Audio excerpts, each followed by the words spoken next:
The Committee of the Whole of Osoyoos Town Council, Monday, March the 2nd, 2020, in Council Chambers.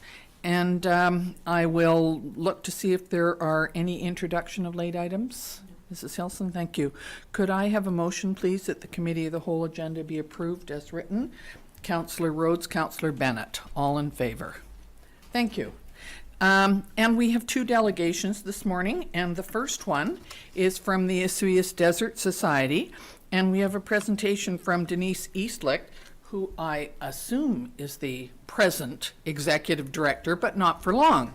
And we also have welcome Jamie Fright, who's the new executive director, and board member Vaughn Dennis. So thank you very much. Please go ahead. Yes, and this is my last official duty other than training, and it's a great way to wrap up my tenure at the Desert Society, is being able to meet with the Committee of the Whole again. The Desert Society always appreciates the opportunity to do these presentations every year and to let you know what we've been up to over the past year, and then also what our future plans are.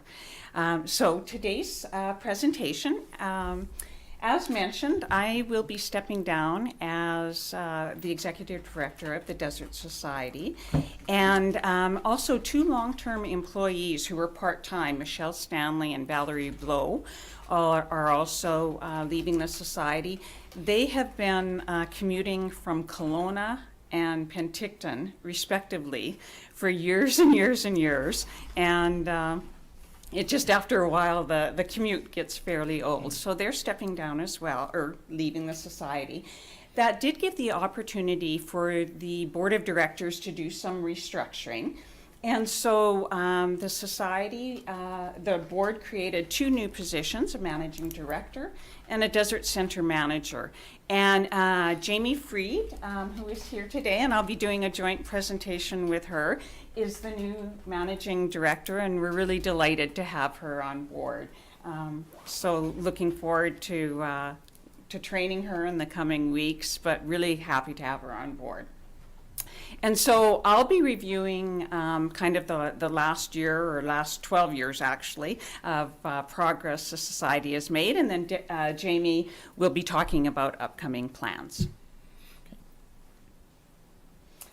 And one of the big things I wanted to do before, obviously before turning it over to Jamie, was on a personal level to express my really sincere thanks to the town for all their support over my 12 years with the Society. It has made a tremendous difference to me personally, and also what the Society has been able to accomplish. So thank you all very, very much for your continued support over the years. And the Society has been able to make a lot of progress over the last 12 years, thanks to the town's support, and also because of the volunteers and the community and efforts of staff. So what have we been up to? Well, as most of you know, getting a new building on site last year was a major accomplishment. We got a new custom modular building installed to replace some very old trailers that had been in use as our interpretive center and admissions area. It also allowed us to create a new entry and pergola, and also to do some landscaping improvements and some exhibit upgrades. So it's a major project. Thanks, yeah. And as you can see, the town actually was the first one to step up and provided the seed money that literally made the whole project possible. The Osoyoos Credit Union came on board very early as well. They do a lot of community projects, and they were incredibly generous supporters, as well as the province of British Columbia, the regional district, Burwing Owl Estate Winery, and the Community Foundation. And then certainly individual donors and supporters were absolutely tremendous. Their generosity was incredible. So they really helped put it over the top and made the project possible. Other efforts over the last 12 years, and again, funders played a big role, was we were able to add some new entrance signs to the Desert Center, replace all the signage along the boardwalk, and also replace the signage in the garden. We added 3 new viewing decks along the boardwalk, one for bluebird viewing, another for spadefoot, Great Basin spadefoot, a little amphibian viewing, and another one to look at the butterfly habitat area. Time up? We expanded the front entrance plaza, and that was a really good opportunity to provide more area for programs and events. Did a major redesign and overhaul of the native plant demonstration garden, which is at the Desert Center, to kind of promote and inspire native landscaping. Did some major projects in terms of the health and safety of the boardwalk. We refinished the kiosks out on the boardwalk, did a lot of boardwalk repairs, and also did some accessibility upgrades just to make it more accessible for visitors. Also did some utility upgrades. We got solar power and batteries at the Desert Center, and also hook up to town water, which thank you again to the town for making that possible. That was a real game changer, so thank you. And then again, over the last 12 years, the site has really shown some significant recovery in terms of habitat, and we were also able to get a 30-year lease from the province of BC. It's Crown land, and we now have a 30-year lease that is good through till 2041. And although a lot of our efforts obviously are focused on the Desert Center, I do want to stress that a real big focus is the community. The Desert Society feels very strongly about being a good community partner, good community member, and really serving the community. So with that in mind, over the last decade, really strengthening and building on community partnerships has been a real priority. That's working with other community groups, other environmental organizations, and local businesses. And it's very much a two-way street. We try and promote other groups, organizations, and local businesses whenever we get the opportunity. The reverse of that is other groups, organizations, and local businesses have played a huge role in our programming and projects and have been tremendous supporters. We've also done a number of community projects, and again, you see the town right up there. We partnered with the town several years ago to put in a native plant garden right in front of town offices. We also had a multi-year partnership with the Osoyoos Golf Club where we did native landscaping out at the golf course.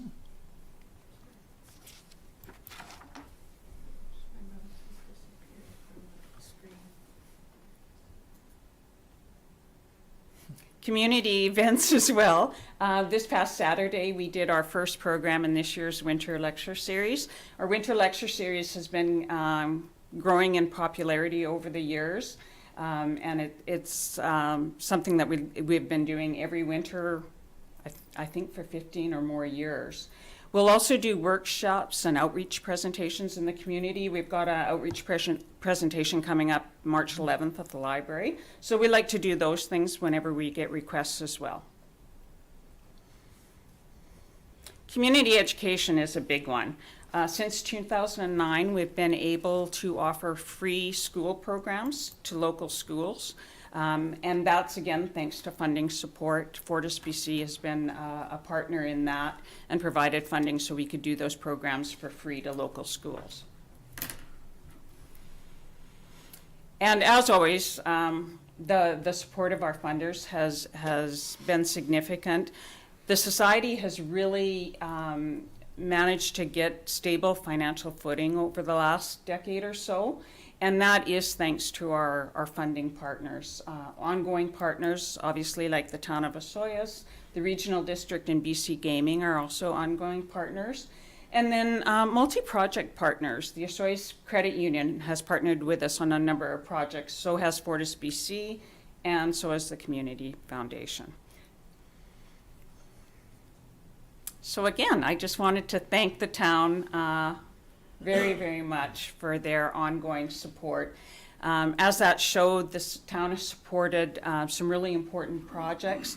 Not only that, but your annual funding helps pay for some core expenses the society has that aren't always possible to get funded by other project grants. So that funding from the town is just really vital for the society. And as you can see, it's obviously made a big difference in what we've been able to accomplish. So thank you very much. And now I'd like to turn it over to Jamie, give her a chance to introduce herself and talk about some of our upcoming plans. Thanks.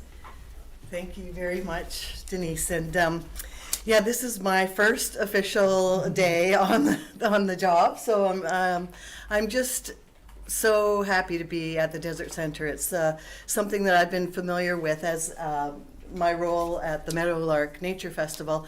We've partnered with the center, and I just always admire the great work that the center does and the habitat that it's protecting and preserving. So really, really happy to be here. Just to give you a little bit of my background, my family, my husband and my twins moved here in 2009 to the Okanagan. And we absolutely love it. My twins were 3, and now they're going into grade 10 next year, so they're at high school. So this has really become their home. We absolutely love it here. For the past 6 Meadowlark Nature Festivals, I've been the coordinator, and I don't know if anyone is familiar with the festival. Yeah? So yeah, it's an amazing, amazing event running on the May long weekend. It runs throughout the Okanagan Valley from Kelowna to Osoyoos, from Princeton to Bridesville, and all stops in between. There's about 75 to 80 events that happen over the May long weekend. So that's been a really, really rewarding experience for me, and I've gotten to know so many people in the conservation community. It's just been a really, really wonderful gig for sure. My other job, I coordinated the eco-studies programs for the Okanagan Similkameen Conservation Alliance. So we have a migratory bird program at Vassal Lake in the fall. We get about 10 schools out to take part in those programs, as well as, and we also do some open houses. And then we do some salmon programming as well, and also some bat programming. And then I'm also the communications coordinator for South Okanagan Similkameen Conservation Program, working with Bryn White. But I'm stepping down for from all these roles, but again, it's just been really, really rewarding working with those organizations. So looking into the future for the Osoyoos Desert Society and the Center, one of the things that we want to work towards are ongoing boardwalk improvements.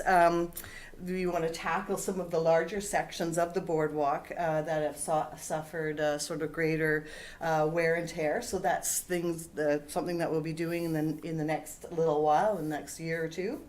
And we also want to work towards reliable power at the center. Right now we are running on photovoltaic energy, and there can be some challenges with that. Our photovoltaic cells, if that's what you call them, are now 10 years old, so there's some ongoing maintenance and wear and tear on those. And also, so we're looking at either upgrading the photovoltaic system, or even perhaps tying into Fortis, BC. So those are things that we're going to be exploring in the next little while. And then community engagement is something that has been identified that we really want to increase the awareness of the habitat and the Desert Center, and bring in some new programs and events, and expand our membership and increase volunteer involvement. And I was able to meet several volunteers at the Movie and an Expert on the weekend, and just incredibly dedicated people. And so yeah, I look forward to working in the years ahead. And always, of course, to echo Denise's thanks to the town. It's wonderful to have support from council, for sure. So yeah, I look forward to our continuing partnership. Thank you very much, Jamie, and welcome to your new role. We look forward to working with you like we have with Denise for many years. I'm glad that you have a background in a couple of working with Bryn White. I think she does an amazing job. Tomorrow I'm at Okanagan Basin Water Board, and we have Lisa Scott speaking to us, and that's about invasive species and that type of thing. So those are all interconnected, and we absolutely need to look at the whole picture. So welcome to Osoyoos, and we look forward to having you come and give us reports often. And Denise, can you stand up for a sec? We just want to say thank you so much for the 12 years you've put into making the Desert Center a vibrant community asset. And we're going to miss you for sure. But we always need volunteers for many, many things in town. And as soon as you've had a couple cups of coffee and some time off, you'll be wanting to come down, and we would be happy to welcome you in any number of committees that we have that we know about in town. Well, thank you very much for the great job that you have done, and we hope you enjoy your retirement. Thank you. And CJ's laying the groundwork. He's telling me I'll be bored in a couple of weeks. So Oh, okay, well. he's doing a good job laying the groundwork. But So- yes, thanks again. Oh, everybody. well, we really appreciate it. Now, is there any counselor that would like to? Go ahead, Councillor Rhodes. We're glad to have Councillor Rhodes back. He's been on the phone for the last while, but it's better to have him in person. Thank you, Member Kordoff. Welcome, Jamie. And Denise, I don't know what to say. I'm kind of at a loss for words. The thing that I do know for sure is over the last 12 years, you put your heart and soul into that entire area up there. What it was 12 years ago, there's no comparison to what it is today. And I know you've had lots of help and lots of volunteers and other people, but you actually headed everything up. And I wanted to thank you very much for providing that world-class facility up there for the residents of Osoyoos and all of our visitors to our community. And just a great job. You'll be missed. Hopefully Jamie will continue on with the hard work you put into it. And just a personal thank you. It's been a pleasure to know you. I hope you don't disappear out of the community, like I also mentioned earlier. And yeah, just thank you very much. There's really no words to describe what you put into that facility up there. So thank you. Thank you. And the Desert Society and Center is certainly an easy organization and mission to get your heart and soul behind. So I see lots of wonderful things happening in the years ahead. So thank you. Thank you. Can I also say that I met Jamie the other day at the winter program, so I went to the first one on Saturday. It was amazing. It was on predators. Fascinating show. Of course, it was David Suzuki was the speaker. He does great work. And then we had Houdini, that I think she's a great horned owl, from the Sorco, and the lady who spoke, who is her handler, was amazing. And Houdini sat there and looked at us all and did all kinds of stuff for about half an hour. It was quite amazing. So thank you, all of you at the Desert Center, for putting on those programs. I always try to attend them, and I find them very, very interesting. So thank you. We're okay? Good. Well, thank you so much for coming, and I'm sure that we'll continue with the supporting the Desert Center in terms of funds and anything else that you need. Thank you very much. Next we have, is it Brenda? Yes. Oh, Brenda. Brenda Arachuk? Yes. Am I correct? Oh, please. She's the secretary of the Oliver Osoyoos Search and Rescue. And thank you for coming. I know that Councillor Harvey, I think, spoke Yes. to you. Yes, Yeah, that's right. And we always appreciate having the Oliver Search and Rescue in all our parades. We love it. And we've got quite a few ribbons. Thank you very much. Well, that's good. So welcome. Thank you for coming. before I start, I wanted to say I proudly wanted to wear my Oliver Osoyoos Search and Rescue shirt today, but I have to show you what happens when you have a search dog in training. So this is what I normally wear, but I have a dog that can't be around anything. So. But I'll get to the search dog in a bit. Problem. I don't have a formal presentation today, my first time here, so I planned on giving you an overview, and then certainly if you want us to come back and give a more detailed talk on anything, just let us know. Okay, thank you. So, I'm an active team member on Oliver Osoyoos Search and Rescue, which we also call USAR, so you'll hear me refer to that. I also have with me Kyle Fawcett, who is our vice president. And we do appreciate your interest in wanting to receive an update on what we've been up to in the past year. First of all, our team wishes to acknowledge the efforts of Madam Mayor, because last summer you gave us a very last minute letter of support for a provincial capital gaming grant. And I think you did it, the turnaround time was like in 24 hours, so it was really appreciated. And because of that community support that was articulated in the letters that we got from Osoyoos, Oliver, and the Osoyoos Indian Band, we were successful in being awarded a $100,000 grant towards a much needed truck and trailer station that we've wanted to build for many years. So this grant will cover almost half of our costs, and with the other half coming from our reserves and other fundraising efforts, one of them being the gala, which certainly helps out. And so many thanks for helping us be successful in this award, because this will make a huge difference, and I'm going to allude to that just so you understand the breadth of that.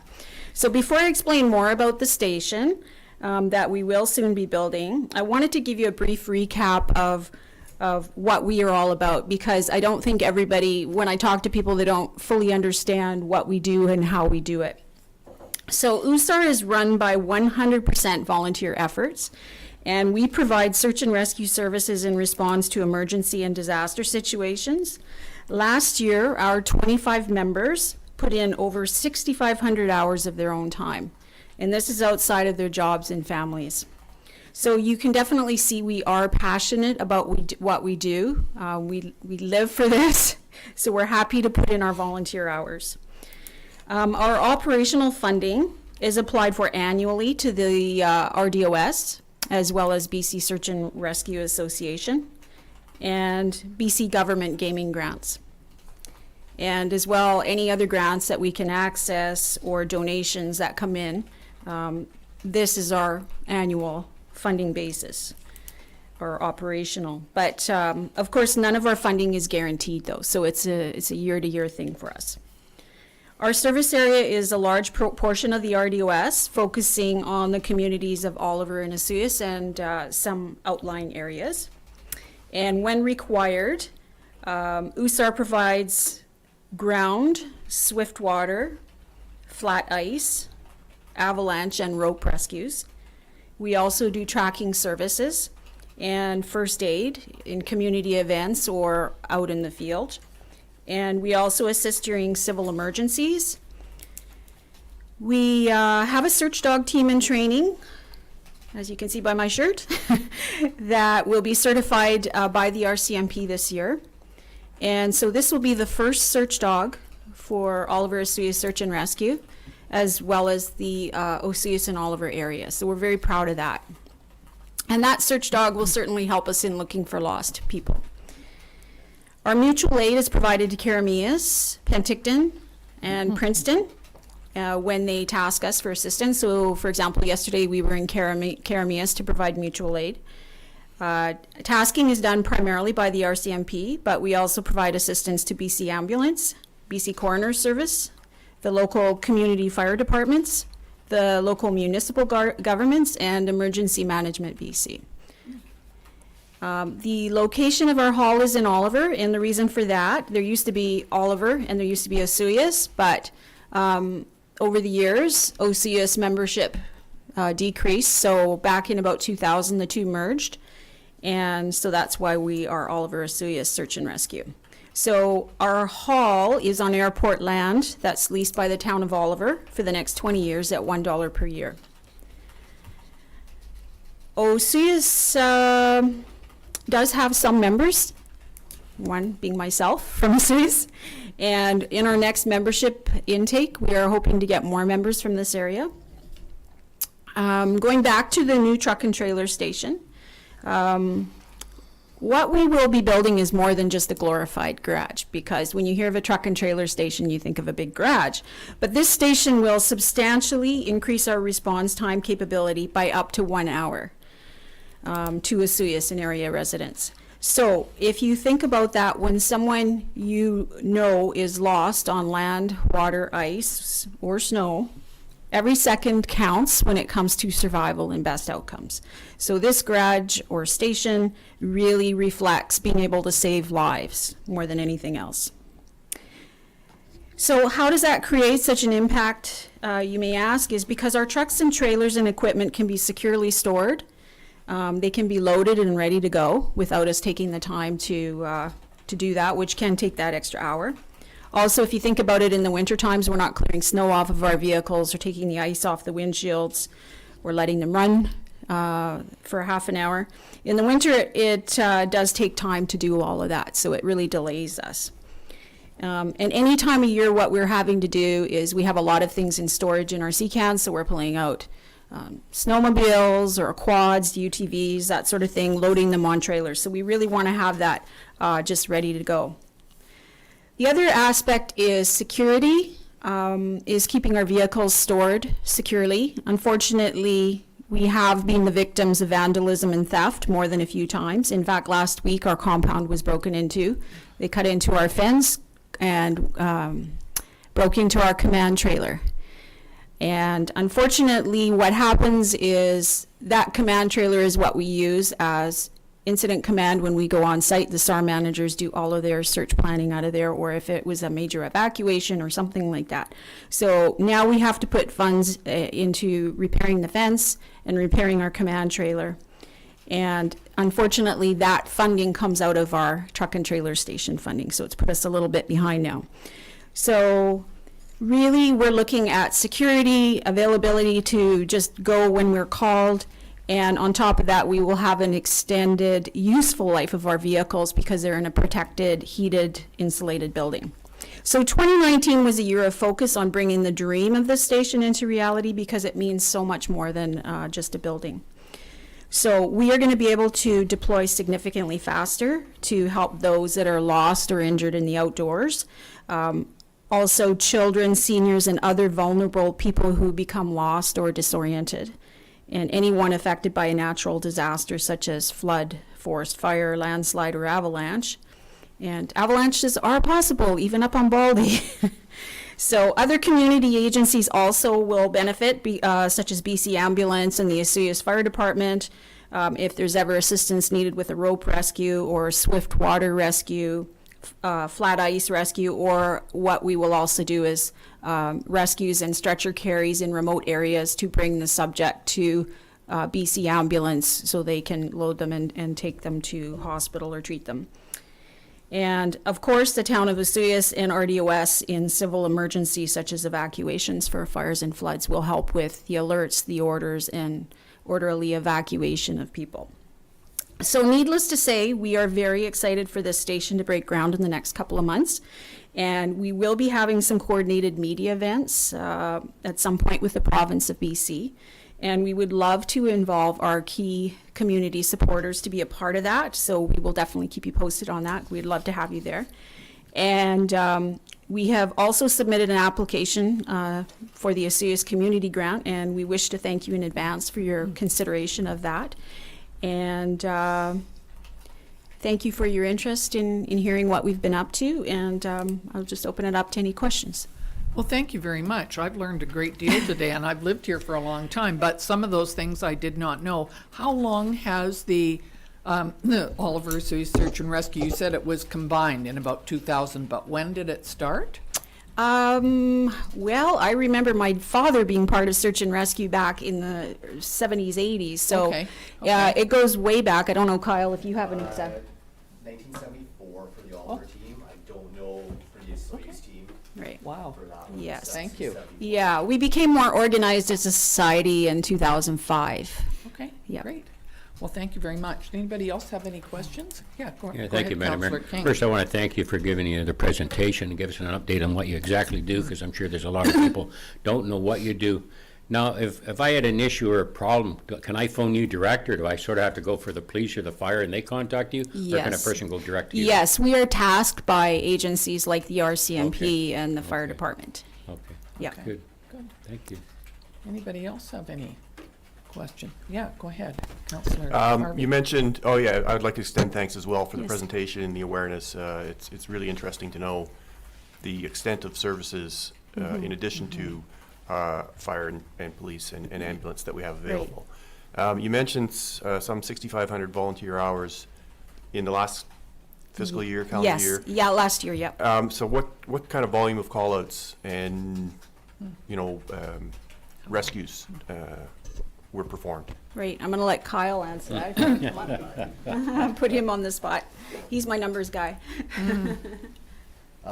Last year, we had 15 call-outs. Everything from SSPC ambulance with injured parties. We had a call-out. There was some people scrambling on rocks up behind the Osoyoos golf course. So we're getting our rope rescue team members from Oliver and then from the Penticton team on their way down to assist the Osoyoos Fire Department on that one. They were able to talk the people down. That's one of the calls we had. We were involved in a big media one was that ranch worker up in Merritt. We had members up there for 2 days.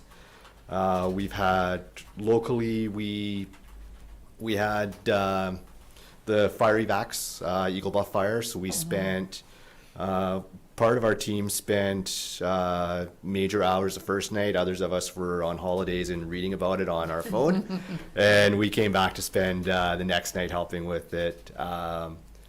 Some of us on our same holidays missed out on a major search up in the Gallagher Canyon area just north of Oliver. That had 10 subjects in that one. So that one was big in the media.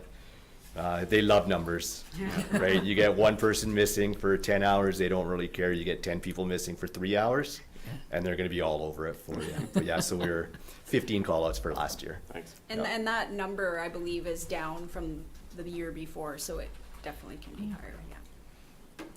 Well, it's quite amazing. Thank you. Just Go one more ahead, question. Councillor King. It sounds like your area is more than just Oliver, Osoyoos. Can you kind of, how far out do you actually reach? We are a provincial entity. Okay. Once we're trained up, so we could be called and have members go anywhere in the province.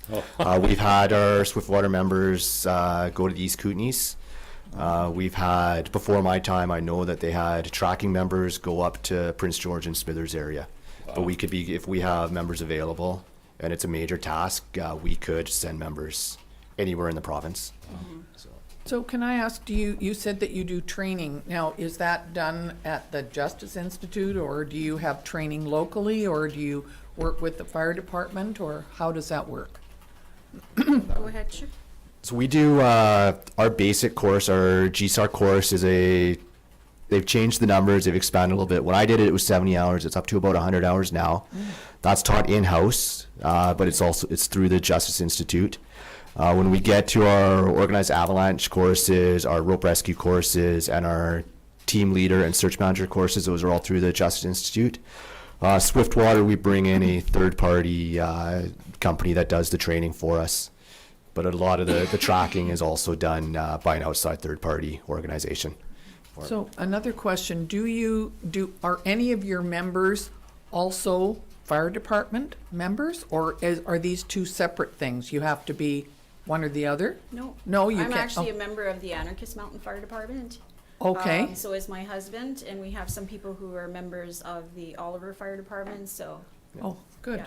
So there is overlap? Yeah, and I did Yes. 6 years with Willowbrook as well, fire as well as doing search and rescue. Okay. It tends to be an addiction. Well, we're glad, because you said you're all volunteers, and of course, volunteers are the lifeblood of our community.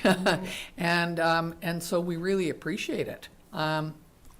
Please come back anytime if Okay. there's anything that you think that we need to know, because Sure. that certainly helps us. Yep. And good luck with the community grant. Yes. Yeah, we hope so. Yes. Okay, well, All right. thank you very much for Thanks coming. very And much. thank you, Councillor Harvey, for thank suggesting you. that and getting this That was arranged. great. Yeah, okay, thank you Great. very much. Thanks a lot. I don't think that we have anything else on the agenda this morning, so I will entertain a motion to adjourn. Councillor King, Councillor Bennett, all in favor.